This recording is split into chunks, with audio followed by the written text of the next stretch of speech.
Saludos amigos y bienvenidos nuevamente a Milton CSI. Hoy vamos a estar tocando el primer día del juicio del pueblo de Puerto Rico contra Pablo Casellas Toro. El señor Pablo Casellas fue acusado del asesinato de su ex esposa Carmen Paredes y hoy vamos a hablar un resumen de lo que fue ese primer día en el juicio de Pablo Casellas. Como les expliqué ayer, el Tribunal Supremo de los Estados Unidos ha determinado que los juicios por jurado deben ser unanimidad para lograr una convicción. Por ejemplo, en el caso de asesinato tendría que ser los 12 jurados que estuvieran de acuerdo en la culpabilidad del imputado o del acusado en etapa de juicio y entonces sería culpable. Si ya hubiese un jurado dividido, pues entonces no haría un voto de culpabilidad por no ser la mayoría. Tiene que ser, no la mayoría, tiene que ser unánimemente. En el caso de Pablo Casellas fue 11-1 el jurado, 11 a favor, 1 en contra de que fuese el asesino de su esposa. Y eso deja la ventana abierta de que por la decisión del Tribunal Supremo de los Estados Unidos se le dé la oportunidad de un nuevo juicio al señor Pablo Casellas. Me informan, pero esa ley es retroactiva, es prospectiva. Miren, lo que sucede es que es prospectiva, es desde el momento que fue firmada. El problema es que aquellas personas, según lo que me informan, aquellas personas que ya tenían esas solicitudes de nuevo juicio también caben en esta decisión. Pero son unos términos federales a los que yo no puedo entrar porque de verdad los desconozco. Yo solamente estoy hablando de lo que puedo leer y la interpretación que le podamos dar al texto que ayer salió del Tribunal Supremo. Así que vamos a esperar si el señor Pablo Casellas tendrá un nuevo juicio. Como siempre he dicho, si la oportunidad de un nuevo juicio se le da a alguien, pues mire, santo y bueno, que pruebe su inocencia. Si no, pues que continúe y fuera de toda duda, que continúe entonces preso cumpliendo la sentencia impuesta. Ok, pues hoy vamos a comenzar. Recuerden que, como les dije ayer, la señora Carmen Paredes fue asesinada el 14 de julio del 2012 en la urbanización de Guaynabo, donde residía con su esposo y sus 2 hijas. El caballero, él alega que fue a su casa luego de salir de casa del papá y cuando está llegando a entrar a su residencia ve una persona saliendo de la misma. Que su primera reacción fue correr al interior de su casa y verificar en el cuarto que él tiene un arsenal de armas de colección a ver si le faltaban. Y que cuando verificó que estaban completas pasó al área de la terraza. Y en la terraza es cuando se encuentra el cadáver de su esposa. Y el cadáver estaba sentado con el periódico al frente, una mano en la cintura, otra mano en el descanso, sus pies cruzados. ¿Sabe? Estaba recostado un poco para atrás y sus ojos abiertos. Y aunque ayer hablamos de que presentaba 20 heridas de bala, en realidad tenía 14 y algunas de ellas eran con entrada y salida, pues al contarse las heridas, pues contaron 20. Pero en realidad tenía una en el área de la cabeza, según estaba explicando uno de los medios, y las demás estaban en el área del cuerpo. También tenía una en la mano, aparente ser de defensa. Y esa es la información que teníamos. El problema de todo este caso es que el señor Pablo Casellas dice que un mes antes al asesinato de su esposa fue víctima de un carjacking. Y en ese carjacking le robaron unas armas de fuego y dentro de esas armas de fuego estaba la pistola que utilizaron para asesinar a su esposa. Tan pronto la policía y el FBI comienzan a investigar el supuesto carjacking, ellos teorizan y luego analizan y llegan a una conclusión de que el carjacking no existió, de que los disparos que recibió el vehículo fueron hechos de adentro del vehículo y que la herida que tenía el señor Pablo Casellas en su brazo, en el bíceps de su brazo, fue autoinfligida. Por tanto, se le están radicando unos cargos adicionales que los vamos a ir mencionando. Así que vamos a comenzar con lo que sería el juicio del señor Pablo Casellas en el día número 1. Esta información viene cortesía de los compañeros de Primera Hora PR, Primera Hora en Puerto Rico, y lee de la manera que les digo. A las 8:46 de la mañana, Pablo Casellas entró a la sala 706 del Tribunal de Bayamón, en compañía de su padre, el ex juez federal Salvador Casellas, y sus abogados para el inicio del juicio en su contra. Esto fue a las 8:46, los trabajos estaban llamados para las 9 de la mañana. Ya en la sala se encontraba la madre y los familiares de Carmen Paredes, e incluso llegan las hijas de Casella y los fiscales. A las 9:01 las hijas de Casella se sientan a su lado, al lado del padre, en el primer banco con su abuelo y tío. ¿Sabe? Estamos hablando de que están acusando a este caballero de asesinar a su esposa. Y las hijas deben estar bien tranquilas y seguras de que papá es inocente porque se sientan al lado de papá, al lado de abuelo y al lado de tío. Continúan los procesos y entra a sala el juez Jorge Ramírez Luch y hace las advertencias de rigor y se presentan los abogados y los fiscales. Estas advertencias tienen que ser, me imagino, de cómo se llevará a cabo el trabajo del día. Piden las emociones que se mantengan los comentarios en el tribunal. Estamos hablando de que había una tensión increíble porque hay dos familias. La familia del señor Pablo Casella se sentó en un lado del tribunal y la familia de Carmen Paredes, la difunta, se sentó en otro lado. Y la tensión se sentía en el tribunal de ambas partes. Así que, pues por eso, pues parece que el juez, que tenemos que hablar, en algún momento vamos a tocar, que ustedes saben que el juez Jorge Ramírez Luch se suicidó en su residencia el día antes de atender una nueva vista para verificar si se le podía dar un nuevo juicio o no al señor Pablo Casellas. Pero ese tema lo vamos a tocar más adelante. Así que luego de haber hecho las advertencias y de presentarse a los abogados y el Ministerio Público y saludar a los presentes, pues el juez repasa la orden de los trabajos del día y el fiscal Sergio Rubio pide reunirse con el estrado. En esta parte, cuando se reúnen con el estrado, no es otra cosa que adelantarse ambas partes, tanto la defensa como el Ministerio Público se adentran, se paran al lado del juez para poder dialogar algunas cosas que no quieren que el público entienda, el público escuche, porque quizás en derecho lo que están tratando de resolver ellos puede contaminar la prueba que tienen ante sí, o puede contaminar el testimonio de algún testigo. Por eso cuando se pide acercar es algo que solamente lo ve juez con Ministerio Público y con los abogados de defensa. Ok, pues continúa. El juez hacen entrar al jurado y el juez le imparte las instrucciones al jurado. En términos generales, el jurado se muestra atento, aunque se muestran un poquito distraídos con el público. Recuerden que estamos hablando de un caso que es bien mediático. Es el primer caso que se está señalando en un tribunal donde se está viendo la lectura de sentencia y todas estas cosas se están transmitiendo por televisión. Y este caso fue muy, muy mencionado. Así que esto viene siendo normal que el jurado se distraiga en algún momento, lo que empiezan los procesos y esos procesos capturan la atención del jurado. ¿Ok? Bien, el Ministerio Público está representado por la fiscal Janet Parra, por Pubi Izales y por Sergio Rubio. Los abogados de Pablo Casellas son Harry Padilla, Arturo Negrón, Juan Ramón Acevedo y Francisco Rebollo Casaldú.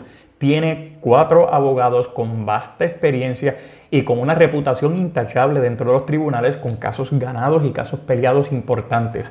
Lo que es el licenciado Harry Padilla y Arturo Negrón, y lo mismo Juan Ramón, como el licenciado Francisco Rebollo, son excelentes en lo que hacen. Por eso les digo que este caso tuvo la oportunidad de contar con excelentes representantes del Ministerio Público y con unos abogados de una veteranía increíble. Así que vamos a ver cómo les fue. El juez le explica al jurado qué es la duda razonable, porque recuerden que como el jurado en este caso es el que va a decidir la suerte del señor Pablo Casellas, tiene que ser que la prueba que se les presente a ellos determine que el señor Pablo Casellas cometió los hechos más allá de duda. ¿Sabe? Una duda razonable es algo que pueda inferir en el pensamiento o en la decisión de este jurado de decir que las cosas no pudieron pasar de la manera que le está presentando el Estado. Y eso entonces se les aclara y se comienzan a leer las acusaciones.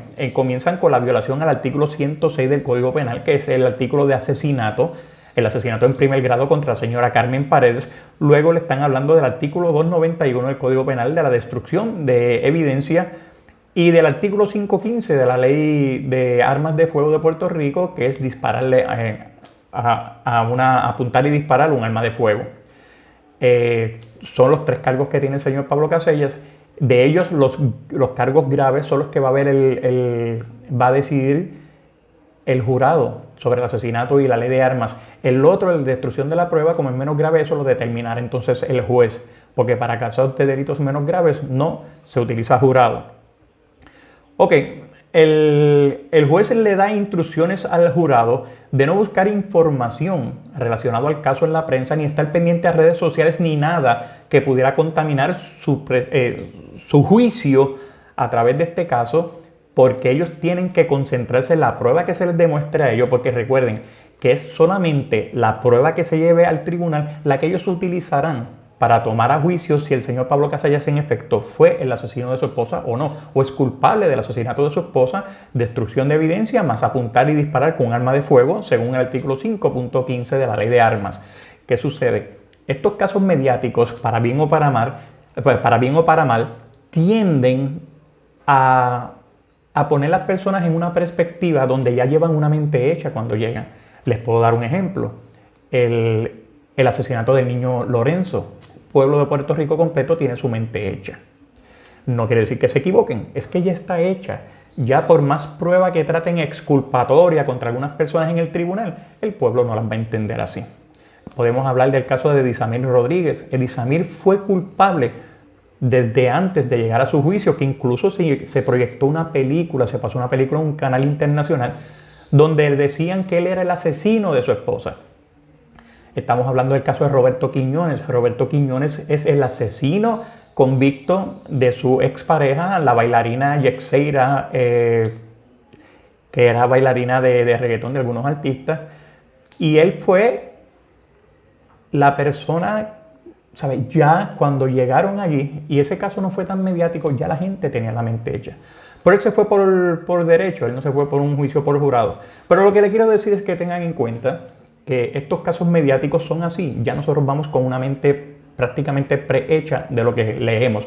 Por eso aquí yo trato de llevarles a ustedes unos hechos, no solamente lo que dice la prensa, sino que dicen los documentos oficiales del tribunal, documentos que me proveen la familia, para que ustedes tengan una perspectiva un poco más amplia de lo que sale en los medios. Así que continuamos. El abogado Jari Padilla le dice al juez Casellas que las alegaciones de sus representados son el de no culpabilidad, tanto en el caso de asesinato como en el menos grave de la destrucción de evidencia y la de ley de armas. O sea que cuando va a comenzar el juicio, el señor Pablo Casellas hace una alegación de no culpable en las denuncias de los proyectos de denuncia presentados por el Ministerio Público. Entonces le toman juramento a los testigos, incluyendo a la madre de Carmen Paredes y Joseph Paredes, y una de las hijas de Pablo Casellas, que eran testigos del caso. Sus testimonios fueron estipulados, por lo que no se iban a utilizar, y se ponen entonces, el Ministerio Público, cuando utiliza en los tribunales unos testigos, ellos tienen la lista de testigos. ¿Qué sucede? Si yo no voy a utilizar el testigo, yo tengo que ponerlo a disposición de la defensa. Yo como fiscal, yo como Ministerio Público, si no voy a utilizar mi testigo, lo tengo que poner a disposición de la defensa. Si la defensa no lo quiere utilizar, pues entonces queda excusado. O sea, que no es que yo voy a traer mis testigos y los uso si quiero y ya se acabó. No, yo tengo que ponerlo a disposición de la otra persona, porque tienen derecho a contrainterrogar todo lo que yo diga, y si yo no lo voy a usar, pues se los tengo que poner a su disposición. En este caso, Joseph, que fue el que era el hermano de Carmen, Joseph Paredes, y una de las niñas, eran testigos del Ministerio Público, pero fueron estipulados que no se iban a utilizar, y la defensa tampoco los quiso utilizar. Entonces la fiscal Isales presenta la teoría del Ministerio Público ante la mirada atenta del acusado. Isales dice que Casellas planificó y ejecutó el asesinato de su esposa, que para ello reportó falsamente el robo de una de sus armas y luego usó esa arma para matarla. Continúa explicando que Casellas sacó los casquillos de bala de la escena, pero se le quedaron dos, y que dispuso del arma del día del crimen. Indicó además que la policía posteriormente halló el arma de fuego. Mientras hablaba Isales, que es la fiscal, la hija menor del acusado movía la cabeza en señal de negación y miraba a su padre llorando. Esta era la niña menor. El juez lee los hechos estipulados por las partes. Se encontró un arma sobre un auto Mercedes-Benz que fue disparada 2 veces. Se estipuló que se encontraron en un gazebo de la urbanización donde fue asesinada Paredes 2 casquillos de bala de esa pistola. El juez oyó la declaración jurada de la hija menor de Casellas, la que ella prestó en fiscalía el 4 de septiembre, que también fue estipulada. Mire, se está estipulando para efectos de adelantar unas cosas que son irrefutables. Por ejemplo, mire que se ocupó encima del carro un arma de fuego, que es la que dice Casellas, que se fue detrás del negrito que estaba con maones y una camisa clara, brincando la verja, y él hizo 2 disparos. Al hacerle esos 2 disparos, él dice, yo le hice los 2 disparos con esta arma, que esta, pues eso lo estipularon, porque es que no abona ni hace más probable o menos probable el caso del asesinato de la esposa. Pues mira, él salió y le disparó al negrito que él dice que le brincó y que se metió en su casa. Y aparentemente el testimonio que iba a dar el hermano de Carmen Paredes y su hija, pues también se estipuló. Entonces el juez decreta un receso de 20 minutos para que el jurado tome su merienda y luego comenzara el desfile de la prueba. Pues ahí entonces, durante ese receso, Casellas se mantuvo pegado al primer banco y abrazando y conversando con sus hijas. Él no estuvo separado en ningún momento de sus hijas, por lo menos en ese primer día. Cuando reanudaron los trabajos, a eso de las 10:45 de la mañana, la primera testigo de cargo será Aracelis Cintrón, madre de Carmen Paredes. Al anunciar la primera testigo, inmediatamente los abogados solicitan acercarse al estrado con el Ministerio Público y van y se acercan y ellos tienen una conversación en privado. Entonces se reúnen los trabajos y el juez llama nuevamente al jurado. El jurado, cuando hay una discusión, en el buen sentido de la palabra, es una discusión en derecho que hay entre abogados y fiscales. Bueno, fiscales son abogados también, pero estoy hablando de los representantes del Ministerio Público contra los que están con la persona imputada, los abogados de defensa. Se tiende a sacar tanto el testigo como el jurado para no contaminar con lo que están hablando ellos, porque pueden estar aclarando unos hechos que entonces el testigo o el jurado puede entenderlos o tomarlos con otra connotación y puede entonces influenciar en lo que sería el juicio que van a tomar en contra de ellos. Entonces entra a testigo Aracelis Cintrón Vázquez, madre de la víctima, Carmen Paredes, de las 11:08, 11:10 de la mañana. La testigo solloza al identificarse, presentarse como madre de Carmen Paredes e identificar en sala al señor Pablo Casellas. Fue bien difícil cuando le preguntan a ella su nombre, pues bueno, yo soy Aracelis y da su nombre completo. Vamos a verificarlo por aquí para darle completo. Yo soy Aracelis Cintrón Vázquez y le dicen, ¿usted conoce a Carmen Paredes? Y dice, sí. ¿Y quién es Carmen Paredes? Pues es mi hija. Y ahí ella comienza entre sollozos porque está hablando de ella. Y le dice, ¿usted conoce al señor Pablo Casellas Toro? Sí, lo conozco, lo puede señalar, lo ha visto hoy. Y ahí es donde ella tiene que señalar. Y ahí entonces el fiscal dice que para efectos de récord el imputado fue identificado. ¿Sabe? Y todo ese proceso enseguida le brindó unos sollozos a la señora y estaba ya pues presto a llorar. Sé que no es difícil, no es fácil. Mire, yo he estado en tantos juicios que yo no podría recordar cuántos.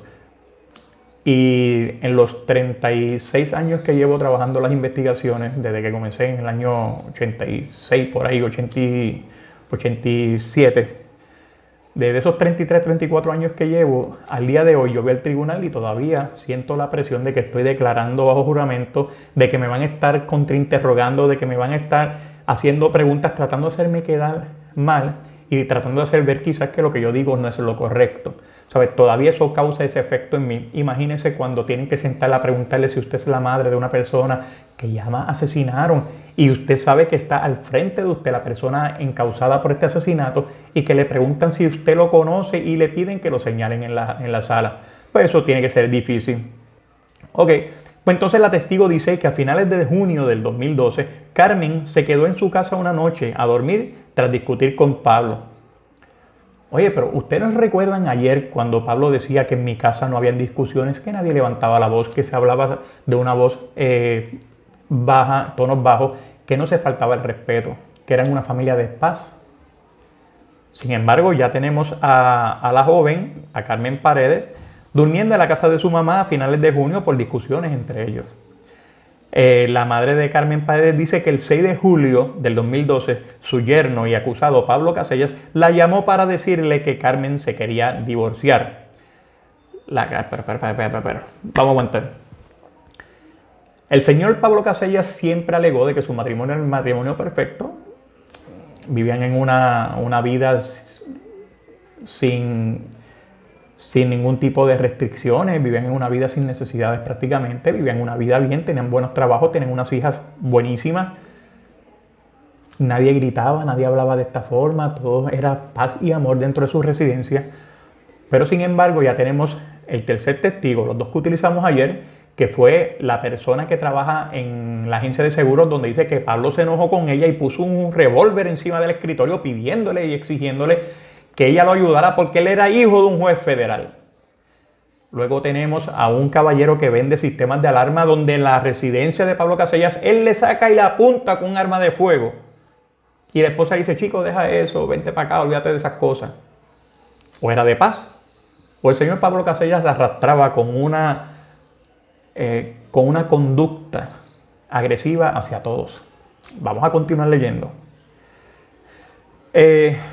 La señora decía, yo notaba ciertas indiferencias, dice la testigo, sobre la relación matrimonial entre Carmen Paredes y Pablo Casellas. Cintrón, la madre de Carmen, dice que fue el juez federal, el señor Salvador Casellas, padre de Pablo, quien le notificó del fallecimiento de su hija. Mire, nosotros cuando trabajamos estos medios, creamos como este caparazón, esta carcasa que nos protege, y los sentimientos a veces dicen, ay, que tú no tienes sentimientos. No, es que aprendemos quizás a disimularlos un poco porque tenemos que bregar con situaciones de extrema sensibilidad. Pero miren lo que le dice el Pablo Casellas, el papá de Pablo Casellas, que es el juez federal Salvador Casellas, cuando llama a la madre de Carmen Paredes para decirle que su hija había fallecido. Escuchen cómo le dice. Te tengo una mala noticia. Se metieron a la casa de Carmen y Pablo, hubo un tiroteo y murió Carmen. Aquí la sensibilidad se fue para... Eso fue lo que le dijeron, eso fue lo que declaró bajo juramento. Ahora el abogado Harry Padilla interroga a la testigo y Padilla cuestiona los detalles que la testigo dijo en sala, pero que no aparecen en su declaración jurada, como lo del divorcio. Padilla insiste en que las fechas de las visitas de la testigo al matrimonio, y ella no recuerda y llora. El testigo le dice, yo no era una suegra entrometida. Dice que trabaja mucho y no anota sus visitas. Porque Harry Padilla le dice, ok, pues, ¿cuándo fue que usted la visitó? ¿Cuándo fue que usted pasó por la casa? ¿A qué hora pasó? Dice, mire, yo no me metí en la vida de mi hijo y de mi hija y su esposo. Yo no era una suegra entrometida. O sea, yo no anoto las fechas, y ahí lo mató. Yo no anoto las fechas de la gente que yo visito. O sea, yo no sé ustedes, pero yo no anoto cuando visito a nadie. A menos, depende de la visita, pero generalmente una visita ocasional, una visita de esta informal, yo no anoto fechas, menos horas. Ok. Cintrón admite que guiaba desde el 2004 un vehículo que le pertenecía a Pablo. Tras la muerte de Carmen se realizó el traspaso. En la declaración dijo que Pablo le había pedido, en la llamada del 6 de junio, que hablara con su hija porque no le hacía caso. Ante Padilla, testigo aclara frase de Pablo en declaración, si nos divorciamos, en vez de Carmen se quiere divorciar de mí. ¿Sabe? Que pues él dijo, mira, sí, yo en la declaración dije que quiere divorciarse, pero que no es eso, ahí sí nos divorciamos. O sea, es un juego de palabras, pero la cosa es que las cosas no estaban mal. Ella se estaba quedando en casa de su madre, la señora Carmen Paredes, y ya había una conversación donde Pablo Casellas llamó a su ex suegra y le dijo, mira, ella quiere divorciarse, nosotros vamos a divorciarnos. O sea que las cosas no estaban muy bien. Culmina el testimonio de la señora Araceli Cintrón y se decreta un receso para almorzar y los trabajos se reanudan a las 2 de la tarde.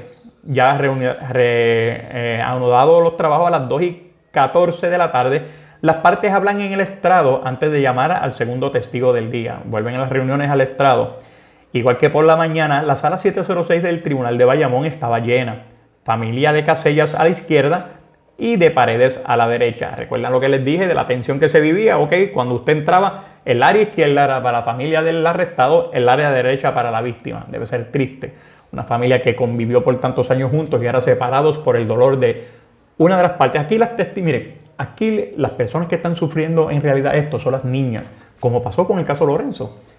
Las niñas, 2 niñas, Carmen Paredes, 2 niñas. Se altera la escena en el caso Lorenzo, también en Carmen Paredes. Las únicas víctimas en realidad que perdieron todo en ese momento con Lorenzo fueron las dos hermanitas. Claro, su padre perdió un hijo, pero en esa inmediación de la familia.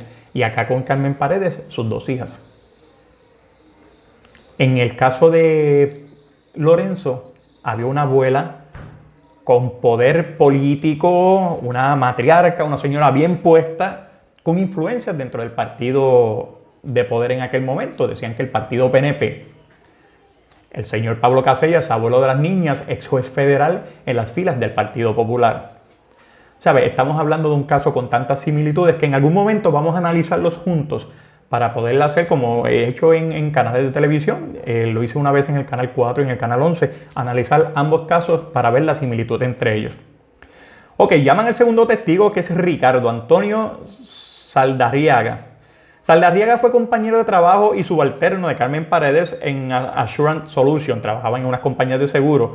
El testigo cuenta que durante una visita que hizo con su esposa a la casa de Carmen y Pablo, notó que él tenía un semblante alterado. Se notaba que que había una constante discusión entre Carmen y Pablo, dice el testigo.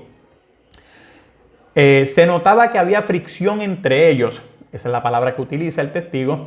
El testigo recuerda que Pablo Casellas le enseñó el cuarto donde tenía su colección de armas. Y el testigo dice que durante una segunda visita a la casa volvió a notar fricción en la pareja, pero que esta vez no fue su esposa, porque la esposa no quiso volver a la casa, la esposa del testigo, por las discusiones que estaba viendo. El testigo la catalogó como discusión de pareja, pero que no se percibía violencia. La fiscal Janet Parra culminó su turno y ahora pregunta el abogado Jari Padilla. Saldarriaga, compañero de trabajo de Paredes, cuenta que en la primera visita al hogar de Carmen y Pablo se bebió vino, no comieron. El testigo no recuerda si hubo palabras soeces en la pareja y afirma que no vio violencia física. El testigo recuerda que Casellas le mostró un silenciador de armas. ¡Ey! Son ilegales los silenciadores. Pablo Casellas, tribunal. Totalmente ilegales.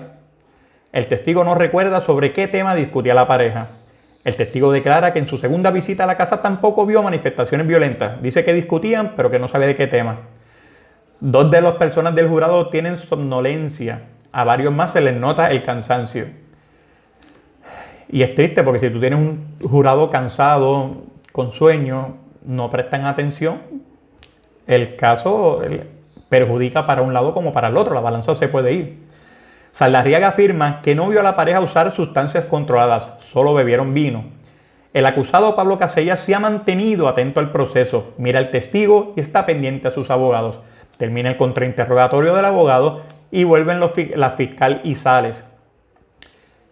Hubo cierta incomodidad por las situaciones y por lo que se vio, dice Saldarriaga, sobre sentir de su esposa tras la primera visita de la casa de Paredes y Casellas. La esposa del testigo no quiso ir a la casa por segunda ocasión.